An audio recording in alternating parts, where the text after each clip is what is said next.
Vivienne Haigh-Wood Eliot, also Vivian, born Vivienne Haigh on the 28th of May, 1888, was the first wife of American-British poet T.S. Eliot, whom she married in 1915, less than 3 months after their introduction by mutual friends, when Vivienne was a governess in Cambridge and Eliot was studying at Oxford.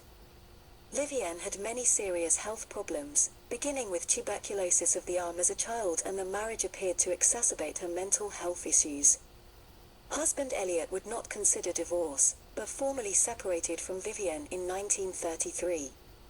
She was later committed to an asylum by her brother, against her will, eventually dying there apparently from a heart attack, but possibly by deliberate overdose. When told via a phone call from the asylum that Vivienne had died unexpectedly during the night, Catholic convert Eliot is said to have buried his face in his hands and cried out, "Oh God, oh God."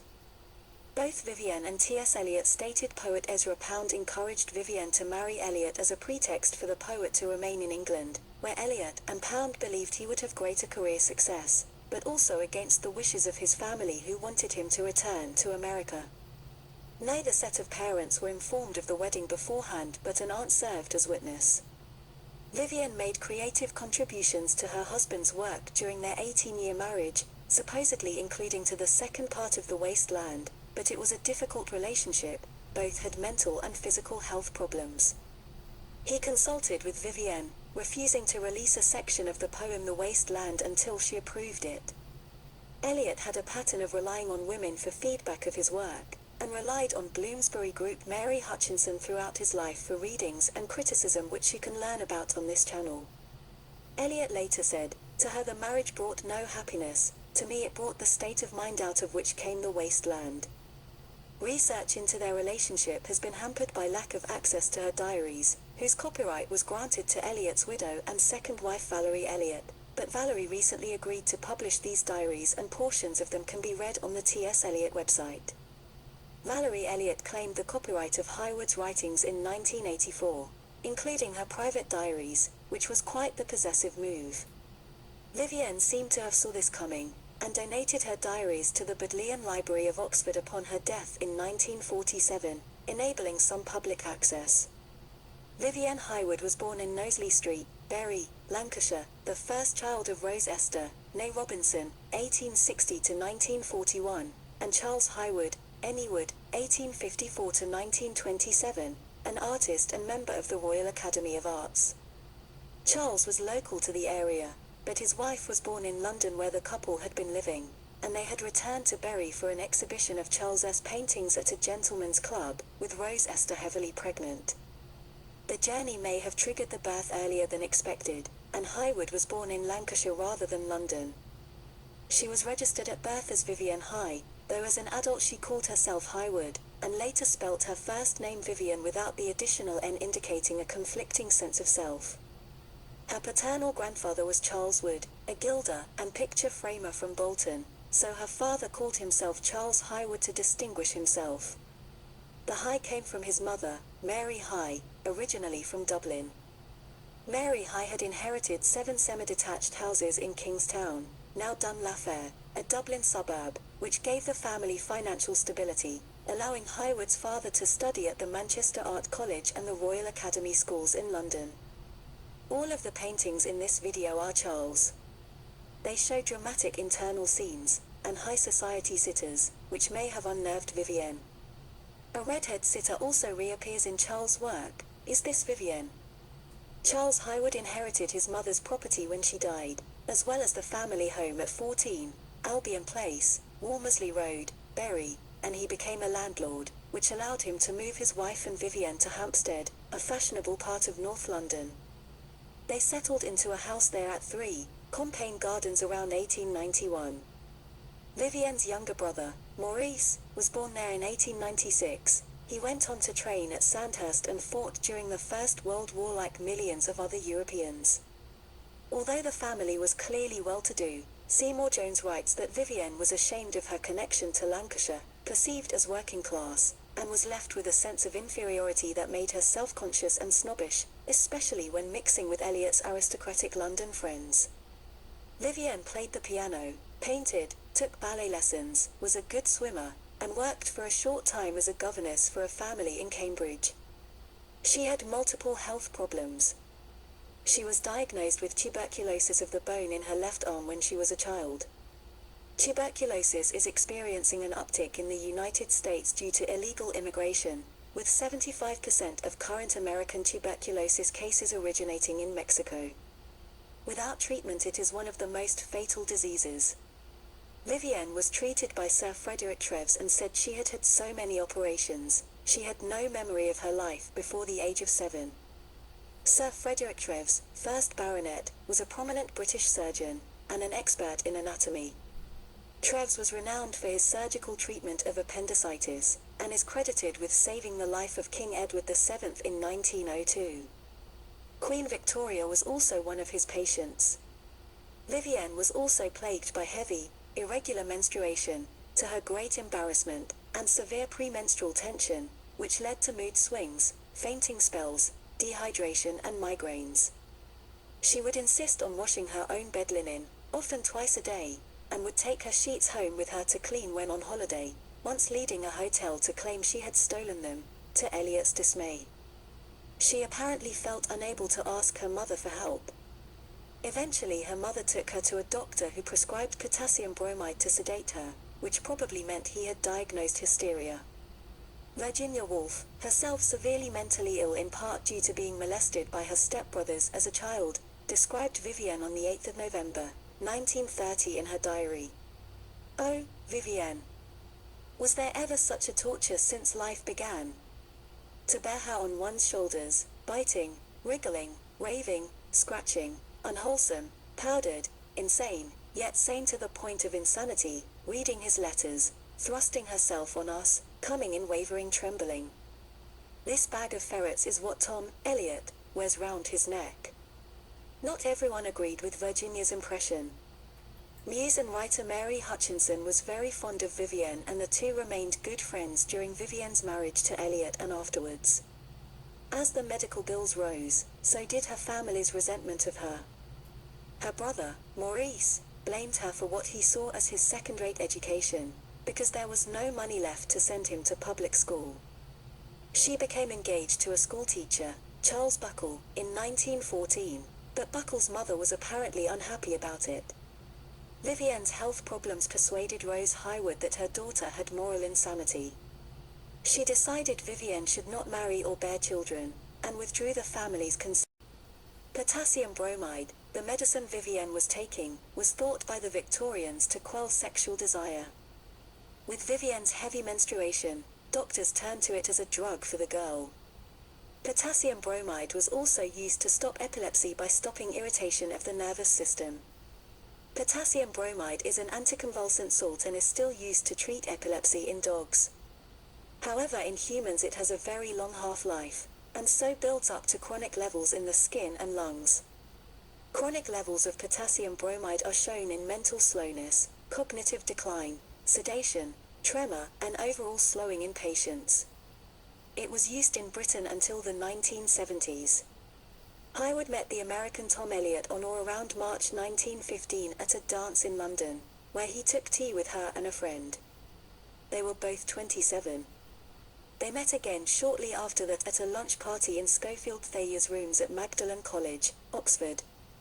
Eliot and Thayer, both from privileged New England backgrounds, had been at Harvard together, where Eliot had studied philosophy, and both had arrived in Oxford on scholarships. According to another friend of Eliot's, Sackville Sitwell, Eliot had noticed Haigh-Wood earlier, punting on the River Cherwell.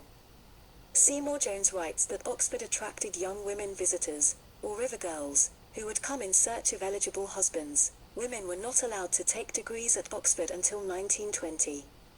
You can learn more about the Sitwells on this channel. Lyndall Gordon writes that Eliot was jolted to life by Haigh-Wood.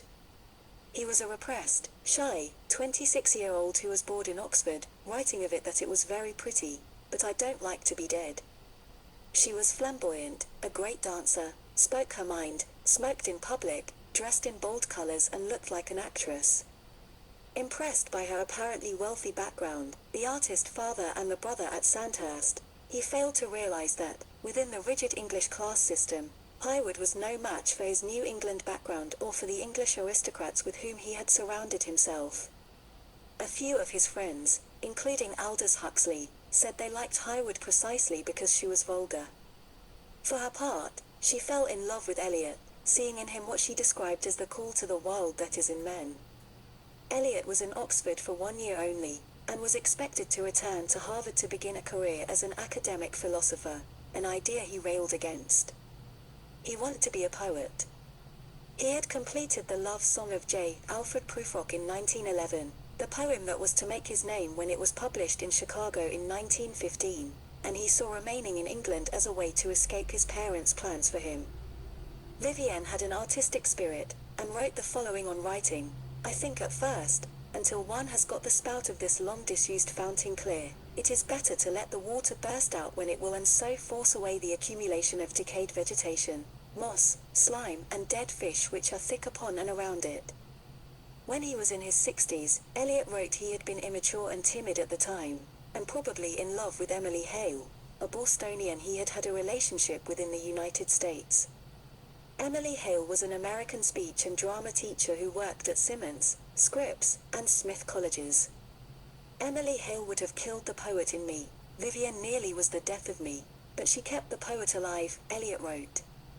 Eliot and Hale's letters reveal an emotional, but chaste, relationship.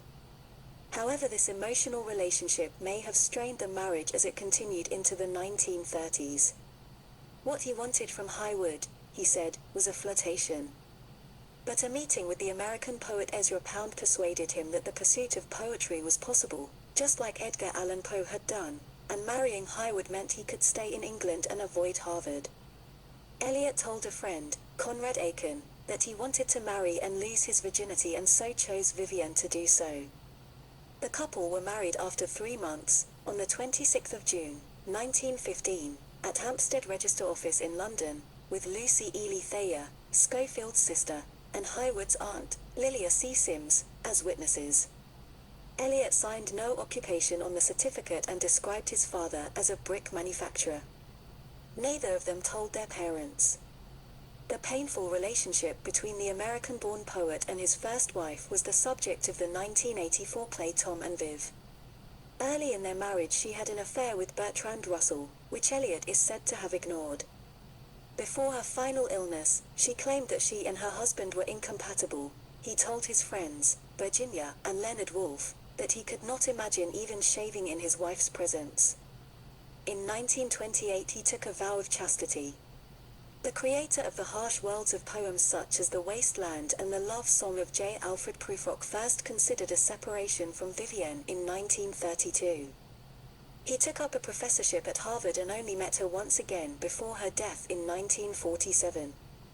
But Eliot traveled back and forth to America while married as well, to visit her family and remain in touch with American contacts and friends. In 1927 her father died, a blow to her family and their finances. The diaries that remain with Eliot's papers date from 1932, the year that saw him leave England for America to take up the Charles Eliot Norton Lectureship at Harvard, and the year that saw his separation from his first. The diaries often give us a snapshot view of what Eliot was up to and who he was seeing. In January 1932, he had engagements with Edith Sitwell, W. H. Auden, Ottoline Morrell, Ralph Hodgson, John Hayward, Rexy Culpin, and his brother-in-law, Maurice Haigh-Wood. The following month Morrell, Hodgson, and Culpin appear again, but also E. M. Forster and the Lockyers, friends of Vivienne. So Vivienne helped Eliot's career with social connections. On Sunday 3 Road 14 Albion Place, Walmersley Road, Bury of July 1932, the Eliots spent the day at Compiègne Gardens, home to Vivienne Eliot's mother, Rose. Eliot added an extra note in the weekend section of his diary, Compiègne Hodgson's photos. So it seems the marriage was still going strong that summer. Eliot arranged for a formal separation in February 1933, after 18 years of marriage, and thereafter shunned Haigh-Wood entirely, hiding from her and instructing his friends not to tell her where he was. She could not accept the end of the relationship. Her efforts to find him appeared to his friends to confirm that she was mentally ill. Eliot sent her a cold telegram to inform her the marriage was over. Vivienne could not believe it and was further bewildered when she couldn't find Eliot anywhere. She was convinced he was hiding from her, or imprisoned. She attended his plays and her delusion was furthered when Eliot did not appear in his box at his own performances. Eliot's avoidance of her instead of confronting her delusion made her condition worse. The last time she saw him was on the 18th of November, 1935 at a Sunday Times book fair in Regent Street, London, where he was giving a talk. Carrying 3 of his books, and her dog, Polly, she arrived in clothes she had taken to wearing to performances of his plays, a British Union of Fascists uniform, black beret and black cape. She wrote in her diary, "I turned a face to him of such joy that no one in that great crowd could have had one moment's doubt. I just said, 'Oh Tom,' and he seized my hand, and said 'How do you do,' in quite a loud voice. He walked straight onto the platform then and gave a most remarkably clever, well-thought-out lecture. I stood the whole time, holding Polly up high in my arms. Polly was very excited and wild. I kept my eyes on Tom's face the whole time, and I kept nodding my head at him, and making encouraging signs. He looked a little older, more mature and smart, much thinner and not well or robust or rumbustious at all. No sign of a woman's care about him. No cozy evenings with dogs and gramophones, I should say. As he signed copies of the books for her, she asked him, 'Will you come back with me?' And he replied, 'I cannot talk to you now,' then left with someone else. The dog Polly recognized her old master and consistently jumped up to be noticed. Eliot could not have been less bothered. Vivienne took a strong interest in Oswald Mosley's British Union of Fascists. Eliot was somewhat bothered by this, but Ezra Pound supported her decision. The government investigation into Mosley's organization could not have helped Vivienne's paranoia and delusion. The first wife of T.S. Eliot refused to accept that their marriage was over, explaining away his absence from her life with deluded excuses, her diary reveals. Vivienne Haigh-Wood was devastated when her relationship with one of the 20th century's most important writers ended with their separation in 1933.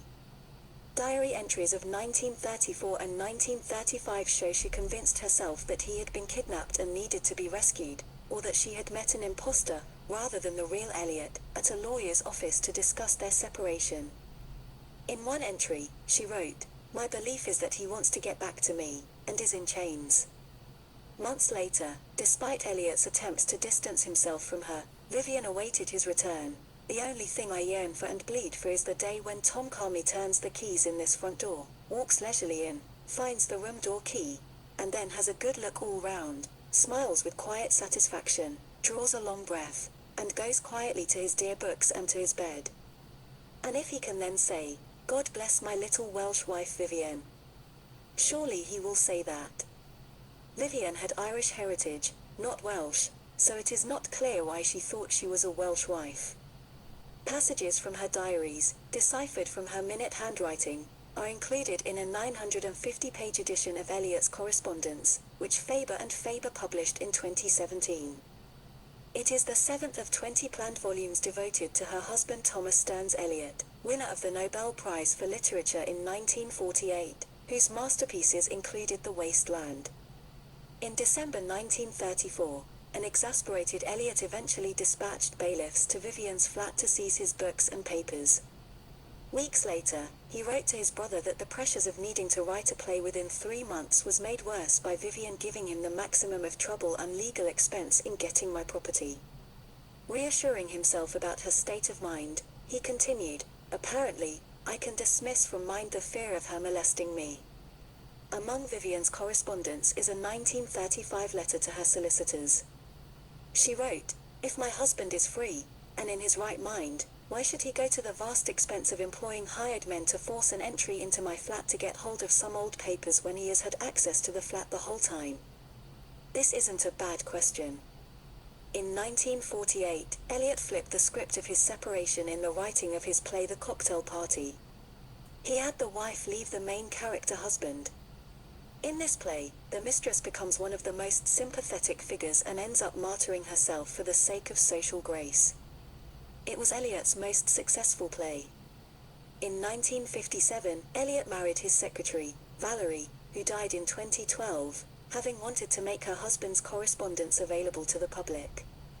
Senior researcher Huffenden said, "She felt it only fair that readers of Eliot's letters should also be able to read Vivian's thoughts and try to understand the awful mental disturbances she suffered." Vivian's diary reflects that she tried in vain to see her husband. She stalked him at Faber and Faber's offices, where he worked as an editor. Staff clearly tried to keep her from him. Diary entries record that she telephoned repeatedly. She complained about Faber's Irish secretary, describing her as a great big bullying-looking woman who said she had her orders, and I should have replied that I have my rights.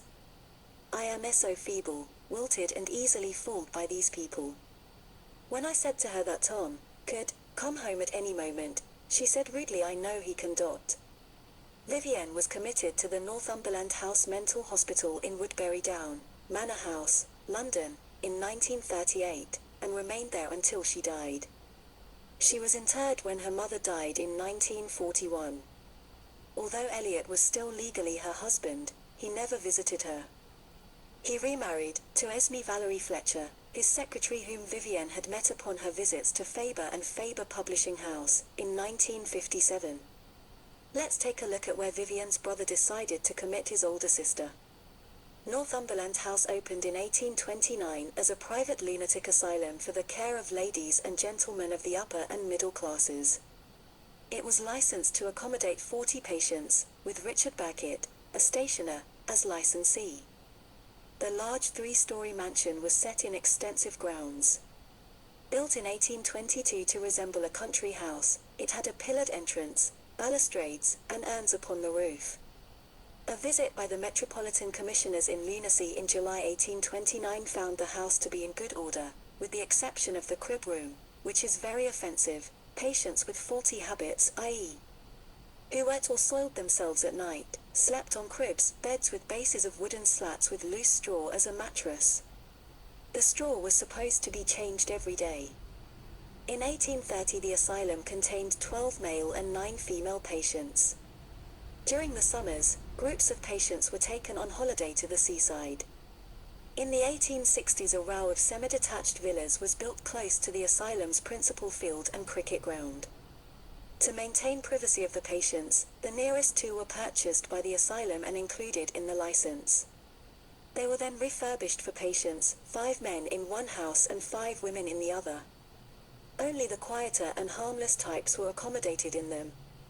In the summer, patients were able to go to Craigvile House, a large house in Bognor Regis bought by Dr. Stocker for use by his patients from Peckham House. In January 1900, at the turn of the century, there were 34 male and 57 female patients. In February 1901, when the commissioners in Lunacy visited, there were 25 male and 48 female patients. The commissioners found the rooms to be warm and comfortable. The male padded room, which had been badly damaged at Christmas, was not yet repaired. The padded room was repaired in March 1901, but the work was not very well done.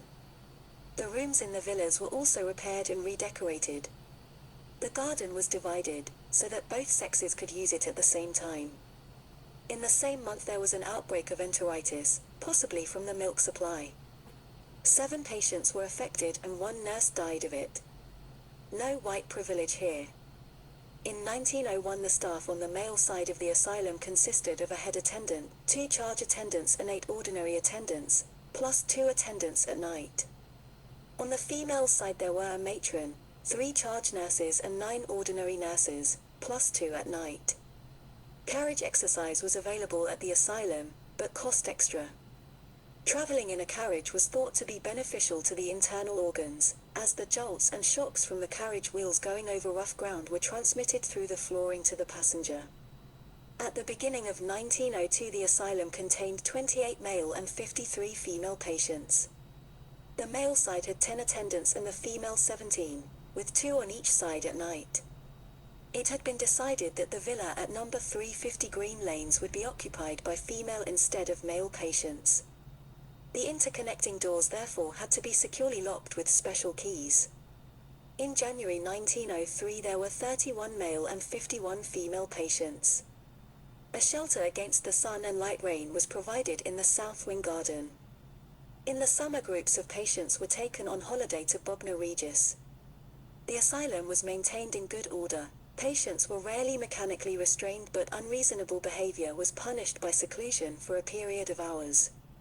In January 1904 there were 29 male and 49 female patients. Dances and entertainments were organized. Religious services were held on Sunday afternoons. In January 1905 the staff consisted of 11 male attendants and 16 nurses, plus a night attendant on each side of the asylum. There were 23 male and 52 female patients. The license was renewed in 1906, when there were 24 male and 48 female patients. The building was redecorated and repapered with cheerful wallpaper. More pictures were hung on the walls. There were 24 male and 48 female patients. In 1907 fire escapes were fitted to the villas. The asylum contained 25 male and 53 female certified patients, plus 1 male and 2 female voluntary boarders. The staff ratio to patients was 1 to 2.5 males and 1 to 4.75 females. This is a much better staff ratio compared to the NHS facilities of today, which have a staff-to-patient ratio of 1 to 6 at best. In 1916 the weekly charge for a patient was 3 guineas, £3.15, upwards. During World War II an ARP shelter was built in the grounds. So Vivienne was at the asylum during a time of immense construction and change. In 1948 the asylum did not join the NHS but remained a private institution. In 1951 there were 59 patients. In 1954 the property was acquired by the LCC for a housing estate, and the asylum moved to Ballards Lane, Finchley, where it became the Northumberland House Nursing Home. Present status: the building was demolished in 1955. Rowley Gardens, a series of 10-story blocks on the Woodbury Down estate, was built on the site of the asylum and its grounds. Vivienne died in 1947 at the age of 58. On her death in January 1947, Vivienne Eliot left her papers to the Bodleian Library, Oxford, in order to preserve the record of her tempestuous 17-year marriage to the poet T.S. Eliot. She wrote in her diary that she longed for people to know the true history of her relationship with her husband. She is buried in Pinner Cemetery, London. Haigh-Wood wrote several stories and reviews for the Criterion, the literary magazine Eliot founded, using the pseudonyms F.M., Fanny Marlowe, Fayron Maurice, Felice Morrison, and Irene Fassett, furthering her confusion of self. Carol Seymour Jones writes that it was out of the turmoil of the marriage that Eliot produced The Waste Land, one of the 20th century's finest poems. Eliot's sister-in-law, Teresa, said of the relationship, "Vivienne ruined Tom as a man, but she made him as a poet." But did Eliot ruin Vivienne as a woman?